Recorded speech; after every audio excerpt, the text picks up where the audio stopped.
कृष्ण कृष्ण कृष्ण, हरे Ram Ram Ram Hare Hare.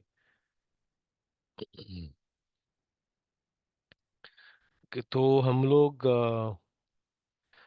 Last time देखा था, तभी गुहा ने जो भरत शत्रुघ्न को जो गंगा पार करने में मदद की। पहले उसने भी टेस्ट किया था कि कैसे है, कि पूछा उसने डायरेक्टली कि तुम राम को हानि पहुंचाने के लिए आए हो कि किस चीज के लिए आए हो करके। तो उनको मैंने समझाया, उन्हें कन्विंस किया कि नहीं, ये मैं राम जी को वापस लेके आने के लिए आया हूँ। और इसलिए अब की मदद लगेगी शायद। तो उन्होंने बोला कि चिंता की कोई, पर जब उनको कन्विंस हुआ कि ये भरत राम जी के लिए आए हैं और उनके मन में कोई बुरा ख्याल नहीं है, तो उन्होंने राम जी, भरत महाराज और शत्रुघ्न और सारे जो उनके जो स्त्रियां थी, उनके माताएं, सबको नदी पार करने में मदद की उनकी। और वहां पे जाके उनको भरद्वाज का कुटीर दिखा वहां पे। तो वहां पे जब भरद्वाज जो ऋषि थे, उनको कुटीर के यहाँ पे आके उन्होंने भी सबसे पहला उनको वापस वही पूछा कि तुम क्या क्यों ढूंढ रहे हो राम जी को, तुम्हारे मन में क्या है। अभी उनको तो सब पता है ऋषियों को, मतलब वो काफी काफी बड़े ऋषि थे, तो उनको सब पता था। तो उन्होंने फिर भी उनको पूछा कि तुम्हारे मन में क्या है, क्यों तुम मिलना चाहते हो। तो भरत महाराज ने वापस क्लेरिफाई किया। उसके बाद भी उन्होंने, और एक, अब तो ठीक है, एक तो बोलना ठीक है, लेकिन एक्चुअल में एक्शन में जब होगा कुछ टेम्पटिंग चीज होगा तो कैसा होगा। तो भरद्वाज ने एक इल्यूजन क्रिएट किया। इल्यूजन एक्चुअली इल्यूजन नहीं, लेकिन उन्होंने अपनी शक्ति से उन्होंने अप्सराओं को नीचे बुलाया। उन्होंने काफी गंधर्व आए थे वहां पे, म्यूजिक चल रहा था, और काफी एक इलू एक एक वर्चुअल टेम्पररी उसने उन्होंने एक पैलेस बनाया। यहाँ पे सारे लोग अंदर, जब खाना पीना सब था, सब लोग, सब सैनिक सब खुश थे, सब टूट पड़े थे, सब मजे में थे। लेकिन भरत महाराज जो थे, उनको जब राज सिंहासन के पास लेके गए, तो वहां पे उनका दोनों तरफ अप्सराएं थी, तो उन्होंने उनको बैठने के लिए कहा। लेकिन भरत महाराज जो थे, उन्होंने उसको परिक्रमा किया। उन्होंने देखा कि वहां पे राम जी, उन्होंने ऐसा इमेजिन किया कि वहां पे राम जी, ये जगह राम जी का है, वही यहाँ पे बैठ सकते हैं। तो उन्होंने राम जी को वहां पे इमेजिन करके उसको परिक्रमा करके, जो जो फैन कर रहे थे लेडीज, उनके साथ वो खड़े होके, वो जो खाली पड़ा हुआ जो सिंहासन था, थ्रोन था, उसको वो पंखा करने लगे। तो ये देख के जो भरद्वाज मुनि चुपके से एक पिलर के पीछे देख रहे थे, तो उन्हें उनको ये देख के काफी काफी अच्छा लगा। और उनको पूरा कंफर्म हुआ कि भरत महाराज जैसा और डिटर्मिनेशन रखना काफी काफी मुश्किल है, ऐसा रखना काफी मुश्किल है। काफी खचित कम ही लोग रहेंगे जिनके पास ऐसा डिटर्मिनेशन रहेगा। तो पूरा कन्विंस होने के बाद में दूसरे दिन सुबह वापस, जो जब सुबह हुई, तब से सब सैनिकों ने देखा, रे कुछ था ही नहीं, अभी सब कब खत्म हुआ। ऐसा लग रहा कि कब कल रात को हुआ कि सपना था। उनको उनको डाउट आने लगा। तो कुछ बिखरे हुए फूल देख के उनको उनको थोड़ा सा वही एक एविडेंस होने लगा कि हाँ, कल रात को जो हुआ था वो सच था, वो एक सपना नहीं था। तो उसके बाद उन्होंने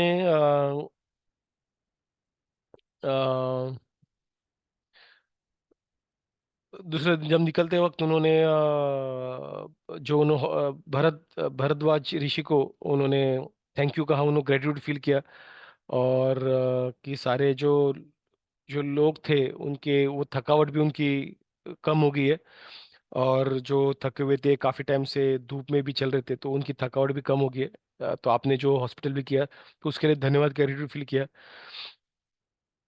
और तो उन्होंने निकलते वक्त उन्होंने परमिशन मांगा कि उन्होंने बोला कि जैसे आपने तो मेरे जीवन में काफी सारे मुझे डायरेक्शन दिए, अभी मेरे जीवन के लिए मुझे डायरेक्शन दीजिए, मतलब राम जी के लिए मुझे डायरेक्शन दीजिए। तो उन्होंने परमिशन मांगा। तो भरद्वाज मुनि, क्योंकि अभी तो वो काफी संतुष्ट है भरत महाराज से, उन्होंने उनको अ, बताया कि यहाँ से साढ़े 3 योजना से यहाँ पे एक सुंदर सा एक वन है जिसे चित्रकूट कहते हैं। और वहाँ पे काफी सुंदर नदियां है, पॉन्ड्स है, सुंदर, एकदम सुंदर वो वन है। तो वहाँ पे आप जाइए। उसके नॉर्थ से उत्तर साइड पे उसके मंदाकिनी करके एक नदी है, जो काफी सुंदर, जो फूलों वाले पेड़ों से भरा हुआ है। और काफी सुंदर वो एक दृश्य है करके वो बता रहे हैं। तो उस नदी के पार, उस नदी के पार वो चित्रकूट में, वहां पे आपको एक कुटिया दिखेगी जो पत्तों से वगैरह बना हुआ है। वहां पे वो तो वहां पे वो तीनों वहां पे रह रहे हैं। तो मानो जैसे लग रहा था कि भरत द्वारा मुनि वो देखते हुए, वो मतलब उनको डायरेक्टली दिख रहा है सारा उनके दिव्य दृष्टि से, और उनको बता रहे थे भरत महाराज को। तो वहां पे अगर आप अपनी सेना के साथ जाओगे, जो हाथी घोड़ा सब है, तुम के सब जाओगे, और वहां पे अगर जाओगे तो आपको वहां पे राम जी मिल जाएंगे। तो ये होने के बाद जो जो रानियां थी, तीन प्रमुख रानियां थी, उन्होंने वो काफी खुश हो गए वो सुनने के बाद। और वो वहां से उतर के उन्होंने भरद्वाज मुनि के पास आके खड़े हो गए। तो वो उनको परिक्रमा करने लगे। तो भरद्वाज मुनि ने बोला कि मुझे उनके बारे में मुझे बताओ कि कैसे क्या करके। पहले कौशल्य सुमित्रा ही जाके पहले उनके पैर पे गिरे। तो भरद्वाज मुनि को तो सब पता है, लेकिन फिर भी उन्होंने पूछा कि उनका उनका वर्णन करो करके, क्या है करके। तो उन्होंने भरत महाराज ने कहा कि ये जो ये जो है, जो काफी दुबली पतली हो गई है, जिनको जो ऐसा लग रहा है जैसा काफी टाइम से उन्होंने खाना खाया है, तो ये जो है वो कौशल्य है। और जो अपने पुत्र को पुत्र वनवास जाने के बाद होने के बाद उनका ये हालत हो गया है। तो दूसरी जो है वो भी सुमित्रा है, जो शत्रुघ्न और लक्ष्मण की माँ है। और उनका भी हालत रो रो के बदतर हो चुका है करके। तो अभी ये दोनों रानियां आई, उन्होंने परिक्रमा किया, उनके पैर पे गिरे। अभी कैकेयी की बारी थी। तो कैकेयी को इंट्रोड्यूस करते वक्त जो भरत महाराज थे, उन्होंने उन्होंने देखा भी नहीं उनकी तरफ, और उंगली सिर्फ दिखाते हुए कि उन्होंने बोला कि ये ये वो स्त्री है जिसके वजह से उनका पति खो गया है, और जिसके वजह से उनका जो ये था, उनको उन्होंने पूरा हलचल कर दिया, मतलब ये मेरी माँ नहीं, ये सारे दुखों की माँ है, इस तरह से उनका इंट्रोडक्शन कर दिया था। तो भरद्वाज मुनि मुस्कुराए उनको। वो बेसिकली भरत महाराज को हेल्प करना चाहते थे यही चीज को लेके। तो उन्होंने ये जो उन्होंने कैकेयी के बारे में कहा, उनको लेके उन्होंने थोड़ा समझाने का प्रयास किया। तो उन्होंने बताया कि तुम्हारी माँ जो थी वो डेफिनेटली उन्होंने क्रूरता वाले कार्य किए थे। तो लेकिन तुमने जो टाइम पे जो तुम जो कर रहे हो उसको उसको उसको कवर अप करने के लिए, cover up in the sense उसको फिल अप करने के लिए, जो भी गैप्स उन्होंने क्रिएट किया था वो अनडन करने के लिए, वो चीज अभी उसका जो ये था वो सॉर्ट आउट हो गया। तो इस तरीके से तुम्हारे हृदय में उनके लिए जो हेट्रेड है वो मत रखना करके, घृणा मत रखना। तो ये ऐसा है जैसा भरत मुनि के जैसे कपड़े पे, किसी कपड़े में अगर हम लोग गर्म कोयला रखते हो तो किस तरीके से कोई क्या होता है, कपड़ा जल जाता है और कोयला नीचे गिरता है। तो उसी तरह से हम किसी के व्यक्ति का जब हम लोग बुराई हमारे मन में रखते हैं, तो वो एक गर्म कोयले को रखने जैसा है। और वो गर्म क्या करता है, हमारे हृदय में रखना क्या होगा, हमारे हृदय में हमें दुख होगा। तो उसे माफ करके तुम सिर्फ उसे नहीं, लेकिन तुम अपने लिए भी कर रहे हो, क्योंकि तुम अगर जब तक तुम ये बुराई करते रहोगे तुम उसे हर्ट करोगे, लेकिन तुम अपने आप को भी हर्ट करोगे, और उससे किसी को फायदा होगा नहीं। तुम्हारा मन तुम्हारे उसके पास्ट के एक्शन की वजह से तुम्हारा अभी का पीस ऑफ माइंड क्यों तुम हैम्पर कर रहे हो।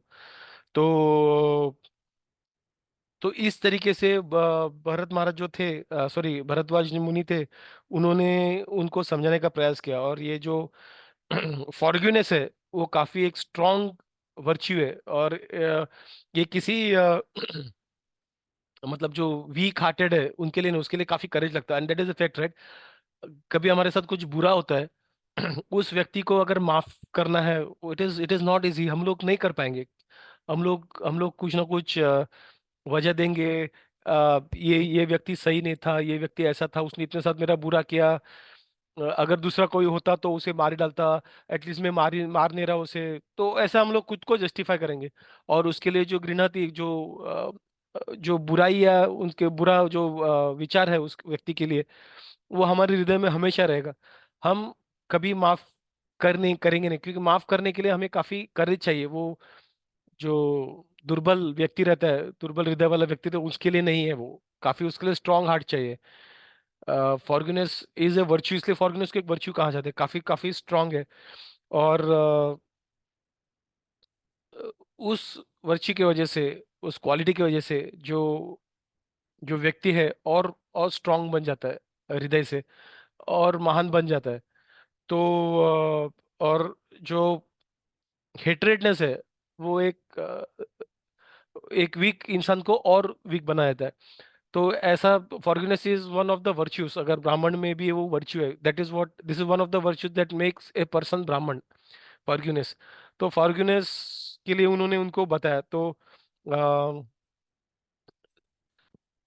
उन्होंने समझा, भरद्वाज मुनि ने, कि तुम्हारी जो माता का जो ये बर्ताव था, ये बर्ताव अ, भले ये अभी दुखदायक लग रहा है, लेकिन इस बर्ताव की वजह से she has become an instrument.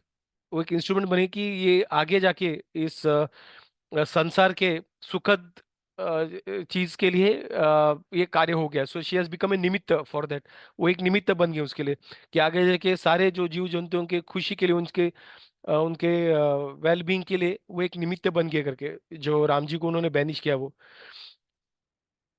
तो इसलिए तुम राम जी का बैनिशमेंट जो है वो एक एक निमित्त है, जो राम जी जाके आगे जो बुरे जो ताकतें हैं उनको उनको नाश करने का एक एक निमित्त बन गई तुम्हारी माँ।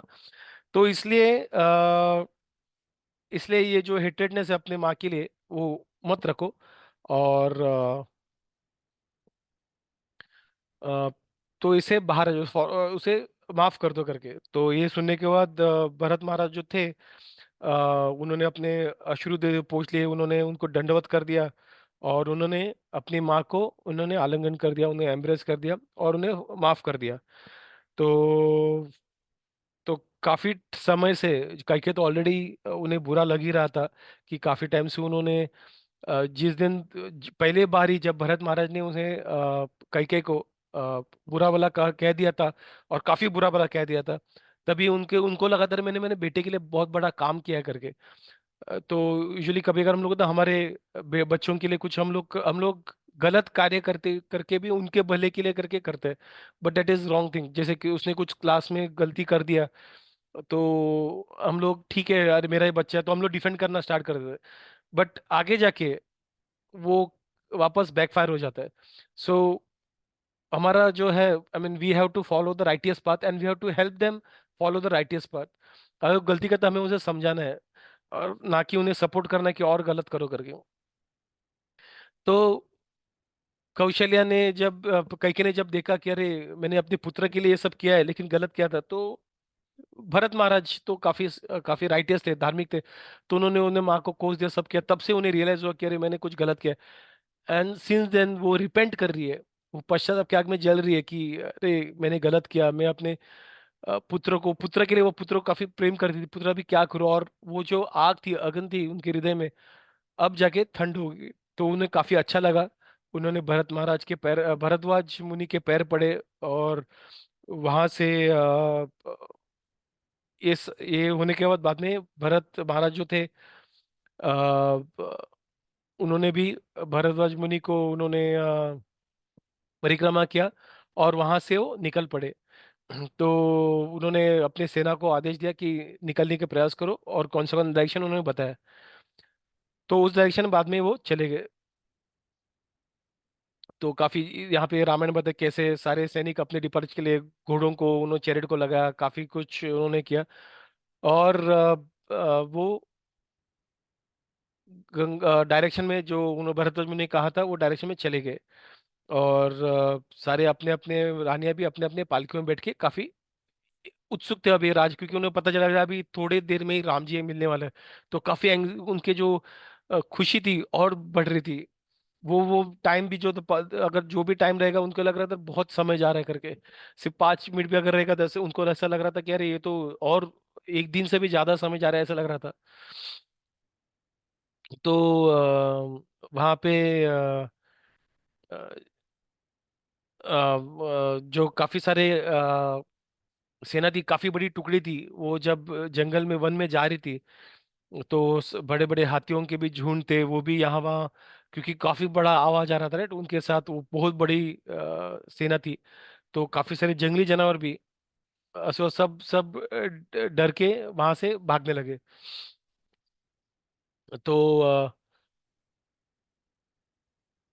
वहां पे भरत महाराज जो थे, उन्होंने भरद्वाज मुनि के डिस्क्रिप्शन के हिसाब से वो देखते जा रहे लैंडमार्क्स को, अलग अलग लैंडमार्क को देखते जा रहे थे कि इंडिकेट करते हुए कि अभी चित्रकूट के डायरेक्शन में जा रहे हो करके।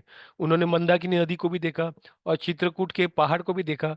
और वो देख के उनको काफी काफी संतुष्ट हुई, उनको काफी अच्छा लगा, उनको लगा कि यस एक एक फाइनल एक पड़ाव है, उसके बाद मैं राम जी को मिलूंगा और उनको वापस लेके आ जाऊंगा करके। तो चित्रकूट माउंटेन के बारे में वहां पे बताया कि वो माउंटेन जो था कि काफी सुंदर, वहां पे फूलों के पेड़ थे छोटे छोटे, काफी सुंदर दृश्य था। हम लोग सिर्फ एक हरा दृश्य देख के हमें काफी, मतलब सिर्फ ग्रीनरी देख के हमें काफी अच्छा लगता है right? हम लोग देखते हैं सिर्फ ग्रीनरी है। अभी वहां पे मान लो कि काफी सारे सुंदर फूल वगैरह सब जगह पे, कितना सुंदर दृश्य रहेगा वो। और वो सुंदर दृश्य देख के उनको काफी अच्छा लगा था। सारे लोगों को, उनको उनको थोड़ा भी जो थकावट थी उनको, वो भी उनकी वहां पे चली गई। तो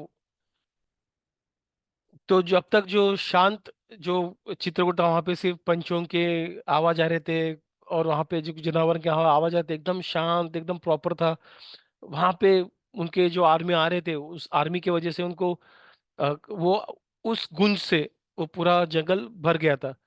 और वो गूंज से सारे जानवर यहाँ वहाँ भाग रहे, हिरण यहाँ वहाँ भाग रहे थे, सारे जंगली जानवर भी डरे हुए थे, इतना जोर से उनका झुंड का उनका गूंज था।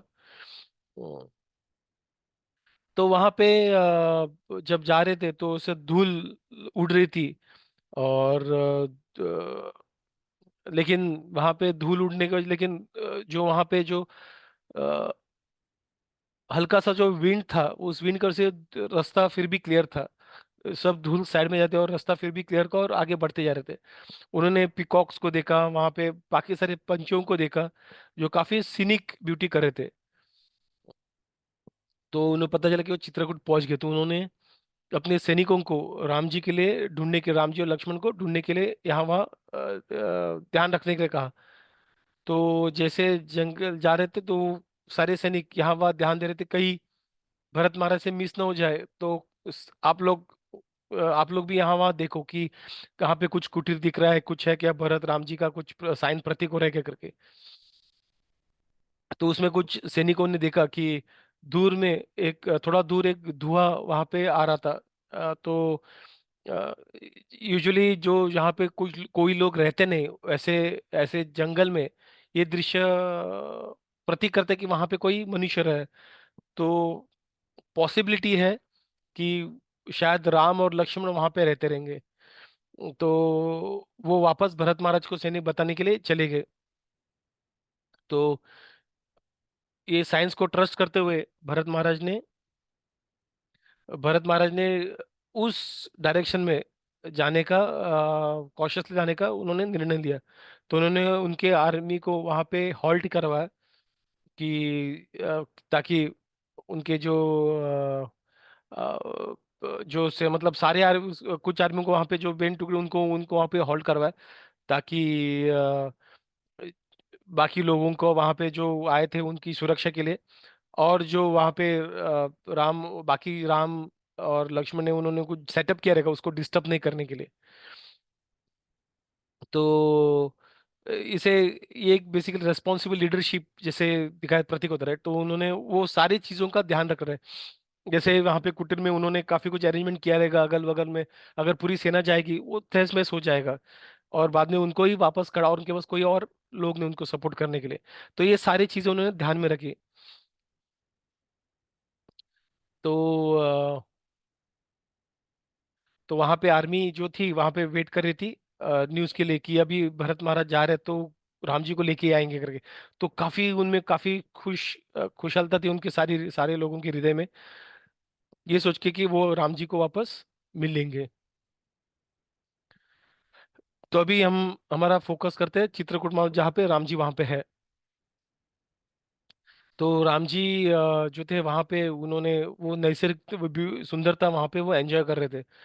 और सीता मैया को भी प्रसन्न करने के लिए वो वहां पे उनकी जो सुंदर चित्रकूट पहाड़ पे जो एक सुंदर दृश्य था, वो दिखा रहे थे कि जैसे इंद्र ने अपने पत्नी को सच्ची को, जैसे मेरू, माउंट मेरू करके एक पहाड़ है मेरू करके, जो यहाँ पे नहीं है, जो इस पृथ्वी के बाहर है भूलोक में, लेकिन पृथ्वी के बाहर है। भूलोक में भी अगर हम कॉस्मोलॉजी पढ़ेंगे, वैदिक कॉस्मोलॉजी, तो वहां पे भी ये जो एक प्लैनेट है, लेकिन भूमंडल जो है, भूलोक में भूमंडल जो है, वहां पे अलग अलग द्वीप है। जब हम लोग घर पे कुछ मंत्र पूजा करते हैं, अगर आपने सुना लगा जम्बू द्वीप इति, ये इति वो इति भारत इति, ऐसा करके हम लोग इति इति करके हम लोग कर स्टार्ट में बोलते हैं कि एक यहाँ से वो व्यक्ति पूजा हम लोग आरंभ करे करके। तो द्वीप जो है जम्बू द्वीप, वो उसमें से एक 7 द्वीप है, उसमें 7 द्वीप में से हर एक द्वीप में अलग अलग अलग डिविजन है, द्वीप मतलब आइलैंड। तो जम्बू द्वीप में अलग अलग वर्षा है, उसमें एक वर्षा है वो है अ, भारतवर्ष। तो भारत जम्बू द्वीप इति भारतवर्ष इति ऐसा हम लोग बोलते रहे। तो बाकी सारे वर्ष भी है, जहाँ पे एक अ, इलाव्रत वर्ष करके है, जहाँ पे शिव जी पार्वती के साथ रहते वहां पे। तो वैसे काफी सारे वर्ष है वहां पे।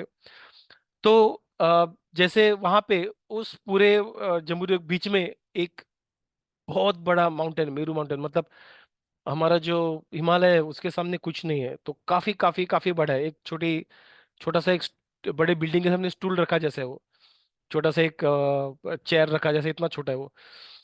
तो काफी बड़ा है और वो काफी सुंदर है। तो जैसे इंद्र सची, उनकी पत्नी सची को जैसे डिस्क्राइब करते हैं, उस तरह से वो पैरेलल ड्रॉ करते हुए राम जी सीता को बता रहे कि ऐसे ऐसे यहाँ पे भी सुंदरता है करके। तो उनकी जो परिस्थिति होने के बावजूद भी जो उनको राजा बनने रहे थे, लेकिन उनको भगा, ये सब करने के बावजूद उन्होंने इस चित्रकूट को, चित्रकूट के सहारे अपने अंदर के जो भी अगर कुछ रहेगा उनके में था नहीं, बट कुछ रहेगा तो वो भी उन्होंने बाहर निकाल दिया। तो उस तरह से उन्हें जो अंतर, जो शांतता है, जो खुशी है, वो उनको प्राप्त थी। वो तो भगवान थे, उनको ये सब ऑलरेडी थे, लेकिन एक उन्होंने as a guideline for human beings, तो उन्होंने उस तरह से वो डायरेक्शन दिखाया था। तो जो उसके जो चोटियां थी वो चित्रकूट के, वो सिर्फ एक पत्थर नहीं थे, लेकिन वहां पे काफी सारे मिनरल्स थे। और कुछ तो ऐसे चमक रहे थे ज्वेल्स वहां पे, एम्बेडेड ज्वेल्स, तो वैसे एकदम ब्रिलियंट लग रहे थे। तो वो सारे जो है वो सीता मैया को भी, ताकि वो भी वो आनंद ले सके, तो उनको सीता मैया को सारे बता रहे थे। तो यहाँ पे जो पहले जो शेर और सब जंगली जानवर थे, अभी यहाँ पे ब्यूटी को, सुंदर उनके सारे सबके मन में एक शांतता आ गई, और वो सारे जो थे लोग, जो जानवर थे, वो अभी एक दूसरे के साथ को एग्जिस्ट कर रहे हैं। तो उस तरीके से वो काफी उसके बारे में चित्रकूट में काफी डिस्क्रिप्शन दिया रामायण में। और अ, जो वहाँ पे कुछ सेलेस्टियल बींग्स जो है, किन्नरस वगैरह जो रहते हैं, तो वो भी वहाँ पे आते हैं कभी कभार। तो वो भी हमें देखने मिलेंगे। विद्याधरी जो है वो भी वहाँ पे देखने, ये सारे सेलेस्टियल बींग्स है, ये सारे स्वर्ग लोग, मतलब जो हेवनली बींग्स, हेवनली प्लैनेट्स में रहते हैं। तो ये सारे वहाँ पे वो पहाड़ में आते हैं। तो we can understand Chitrakoot, it actually, मतलब एक सिर्फ एक पहाड़ नहीं, बट एक उसमें पूरा जीव बसा है, वैसा है करके। तो राम जी सारा वो बता रहे थे। तो उन्हें उन्हें विश्वास था कि वहां पे काफी समय रहने के बाद, सीता को कह रहे हमें काफी समय यहाँ पे रहने के बाद हमारे मन में भी, जो हमारा मन भी शांत हो जाए, विचलित मन शांत हो जाएगा और हमें भी आनंद प्राप्त होगी करके। तो इस तरीके से वो सीता को बता रहे कि इस जो ये जो वनवास मिला है, उस वनवास से उन्हें ड्यूल बेनिफिट हुआ है। क्या है? उस वो बताया कि एक तो उन्हें अपने पिता का जो वचन था वो पूर्ण किया, दूसरा मतलब उसके उनके भाई भरत को खुशी प्राप्त हुई ये वनवास की वजह से। और इसलिए चित्रकूट में जो रहना एकदम राइटियस है, क्योंकि मैंने दो दो अच्छे कार्य किए ये वनवास करके। तो ऐसे राम जी उनको बता, और राम जी सिर्फ बाहर से नहीं बता रहे, अंदर से भी वो बिलीव करते हैं और वो बता रहे। इसलिए राम जी या फिर ऐसे कोई व्यक्ति जैसे जब ऐसे ऐसे सोचता है, तब वो सिर्फ बाहर से नहीं बट अंदर से भी वो शांत रहता है और खुश रहता है। तो इस तरीके से सारा जो है वो सीता मैया को वो बताते कि कैसे क्या करके वो सारे अलग अलग ब्यूटी जो है वो सीता मैया को बताते हैं। तो उस तरह से कंक्लूड करते हुए तो बताते हैं कि उनका जो स- उनका स्वयं का जो सीता और लक्ष्मण के साथ जो अभी टाइम बीतने वाला चित्रकूट में, और जो 13 साल जो अभी चित्रकूट में बीतने वाले हैं, 14 साल का वनवास, जो 14 साल, तो तो वहां पे वो उनको श्योर था कि उसकी वजह से उनके मन में जो धार्मिक जो भावनाएं हैं और काफी सारी चीजें, उनको काफी खुशी प्राप्त होगी। तो चित्रकूट के बारे में और उनको और डिस्कशन चला था चित्रकूट के ब्यूटी केयर में कि कैसे वहाँ पे पेड़ पौधे हैं, कुबेर की नलिनी नदी, की जैसे वो मंदाकिनी नदी एकदम सुंदर है। और क्योंकि एकदम वहाँ पे जो देख के दृश्य काफी सुंदर है, तो ये सारी काफी सारी चीजें वहाँ पे डिस्क्राइब कर रहे थे। तो हम लोग ये वाला पार्ट क्विकली हाई लेवल पढ़ के उसको स्किप करेंगे। ओके। तो काफी रिदमिक है, सुंदर आवाज आ रहा है नदी का और पंछियों का आवाज, तो ऐसा एकदम कोई साउंड हम लोग यूट्यूब में सर्च करते हैं ना, प्लेजेंट म्यूजिक ऐसा करके, पीस पीसफुल म्यूजिक ऐसा करके कुछ सर्च करते हैं, तो उसमें म्यूजिक उस तरह से म्यूजिक वहाँ पे नेचुरली उनको मिल रहा था। तो वहाँ पे चक्रवाका का जो पंछी थे उनके बारे में बताया। और हम्म, तो वो बता रहे कि अयोध्या से भी सुंदर है करके, तो इसलिए वो सीता मैया को बेसिकली, सीता मैया को वो अगर सीता के मन में थोड़ी भी अगर बुरा किया, अरे मैं जंगल में कहाँ पे आ गई, तो उनको बताना चाहते हैं कि इतने सारे पॉजिटिव पॉइंट्स हैं और इतने सारी सुंदर जगह है जो जो वो अयोध्या से भी कंपेयर नहीं कर रहे। वो तो स्वर्ग लोक से ही कंपेयर कर रहे, इंद्र और कुबेर इन सब के जो महल है उनसे को कंपेयर कर रहे। तो इसलिए वो चाहते हैं कि अगर सीता में थोड़ा भी उनको बुरा लगता रहेगा, थोड़ी अपसेट रहेगी, वो ये पॉजिटिविटी देख के वो उसे बाहर निकल आए, नेगेटिव से बाहर आ जाए करके। तो तो इस तरीके से वो राम जी चित्रकूट के बारे में बता रहे थे, और वो बता रहे कि अभी ये देखने के बाद अयोध्या जाने का मन ही नहीं कर रहा है। तो ऐसा बोल के वो बेसिकली सीता मैया को वो थोड़ा सा अंदर थोड़ा सा, अगर थोड़ा सा यहाँ वहाँ थोड़ा उनको अपसेट फील होता रहेगा, उनको बेटर फील करवाने का प्रयास कर रहे थे।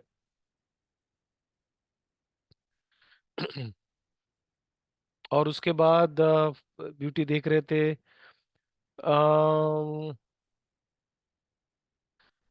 तो उन्होंने देखा कि राम जी ने देखा कि इतना शांतता जब थी, तो वहां पे थोड़े से पंछी पिंछी यहाँ वहाँ उड़ने लगे। यूजुअल होता है कुछ डिस्टर्ब कुछ आती है, थोड़े कुछ लोग आते हैं तो पंछी दूसरे डायरेक्शन आते हैं, हलचल मच जाती है। तो उन्होंने जब ये हलचल देखी, थोड़ी सी दूर से थोड़ी हलचल देखी, तो उन्होंने लक्ष्मण को बोला कि यार देख लो ये क्या है करके। तो लक्ष्मण ने एक पेड़ पे चढ़े इमीडिएटली, और उन्होंने देखा एक स्ट्रेटेजिक पॉइंट था वहां पे, देख पा रहे कि लोग कौन से डायरेक्शन में कहाँ लोग आ रहे हैं। तो उन्होंने देखा कि एक एक आर्मी की टुकड़ी आ रही थी, वहां पे खड़ी थी, एक आर्मी की टुकड़ी दूर खड़ी थी। तो और मतलब एक काफी बड़ी सेना लेके कोई आया है, तो युद्ध करने के लिए शायद कोई आया रहेगा। तो उन्होंने बताया कि कोई ऐसा सेना लेके आया हुआ है। तो हमें हमें इमीडिएटली हमें डिफेंड, खुद को डिफेंसिव मोड में जाने लगा। और वो जो फायर उन्होंने, सेक्रेट फायर जिसका धुआं आ रहा था, उन्हें उन्हें बुझा दिया। बुझाने के लिए वो रिक्वेस्ट करते, और सीता मैया को भी अंदर लेके जाने के लिए रिक्वेस्ट करते। तो हम बो और आर्मर लेके हम रेडी हो जाते। तो लक्ष्मण ने देखा कि फ्लैग वगैरह देख के उन्होंने देखा कि अरे ये तो भरत का ही आर्मी है करके। तो लक्ष्मण ने जो है वहां पे जो भरत के चेहरे पे कोविड कोविडरा का फ्लैग साइन रहता, तो उससे वो समझ गए कि ये भरत ही है करके। तो उन्होंने राम जी को बोला कि बैटल के रेडी होते हैं। भरत शायद उन्हें हमें मारने के लिए आया हो, ताकि वो वापस 14 साल के बाद भी वापस वो अपने हमारा राज्य, वो अपना वो राज्य वो अयोध्या कंटिन्यू करे करके। इसलिए वो मारने आ रहे, इसलिए लक्ष्मण और गुस्से में था। उसने ये जजमेंट करना स्टार्ट कर दिया। तो तो उसका गुस्सा कहीं कहीं तक गया और काफी गुस्से में था। और वो इतने गुस्से में था कि वो सबको, उन सबको, भरत और सबको मारने का उनका जो इच्छा थी वो प्रतीक कर रहा था। तो उसके बाद वो काफी सारी चीजें तो लक्ष्मण ने लेकिन लक्ष्मण ने जो था वो बेसिकली, तो वो बोला कि हमें जो आर्मर्स तो दिए हुए, वेपन्स दिए हुए, एज ए क्षत्रिय हमारी ड्यूटी है उसको यूज करने का जब सही समय आए। हम लोग अगर वो यूज नहीं करेंगे वो गलत है। तो राम जी को ऐसा बता कि वो वो बोल रहे थे कि हमें रेडी होना चाहिए वॉर के लिए, भले वो हमारा भाई हो कोई भी हो। अगर वो वॉर करना चाहते हैं तो हमें एज ए क्षत्रिय वॉर करना है। जैसे अर्जुन को सही और गलत के लिए कृष्ण भगवान बोलते हैं वॉर करना चाहिए। अगर सामने वाले गलत है, इरिलीजियस है, तो रिलीजन, धर्म को स्थापना करने के लिए क्षत्रिय का धर्म है कि धर्म की स्थापना करना, तो उन्हें वो करना चाहिए, उनका वो ड्यूटी है। तो भले वो सामने अपने दादाजी या कोई अपने गुरु कोई भी हो, हमें उसे उन्हें वो युद्ध करना चाहिए। तो उस तरह का सिमिलर पैरेलल करके वहां पे लक्ष्मण भी राम जी को वहां पे बता रहे कि मैं उन्हें भी वॉरियर की तरह, अभी भरत है करके आप नीचे, अब पीछे मत हटिए, आपको युद्ध के लिए रेडी होना चाहिए, क्योंकि उन्हें पता है कि राम जी भरत है करके वो कुछ करेंगे नहीं। तो वो उनको बताना चाहते हैं। तो इस ऐसे हमारा 96 चैप्टर हमारा खत्म हुआ यहाँ पे। और हम लोग आगे कंटिन्यू करेंगे नेक्स्ट वीक। तो any any questions before I stop the recording? किसी को डाउट?